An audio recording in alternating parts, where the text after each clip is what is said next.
Hello, I'm Simon Whistler. You're watching the Today I Found Out YouTube channel, and in the video today we're looking at why blueprints are blue. Let's get started.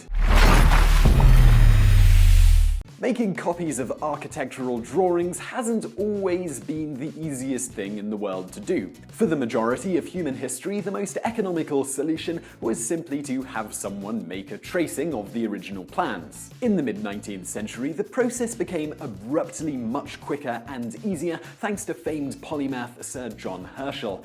Herschel in 1842 invented a method to easily copy drawings using potassium ferrocyanide and ammonium iron citrate. The exact method, called cyanotype, was performed as follows. First, you take a drawing of the plans done on relatively translucent tracing paper or cloth and place it on top of and attach it to paper, or sometimes linen, mylar, etc., that has been previously soaked in a mixture of the aforementioned two chemicals. Next, you expose the papers to a bright ultraviolet light source, like the sun, for several minutes. The result is that the paper soaked in the chemicals ends up turning blue as the chemicals react to the light and form a compound called blue ferric ferrocyanide, also known as Prussian blue. This wouldn't be very helpful for making a copy of a document, except for the fact that where the light cannot penetrate the translucent paper, namely where the drawing marks are, the coated paper remains the original color of the paper, usually white, effectively making a nice copy. You might see a potential problem here of the fact that you then can't expose the unblued bits to any bright light source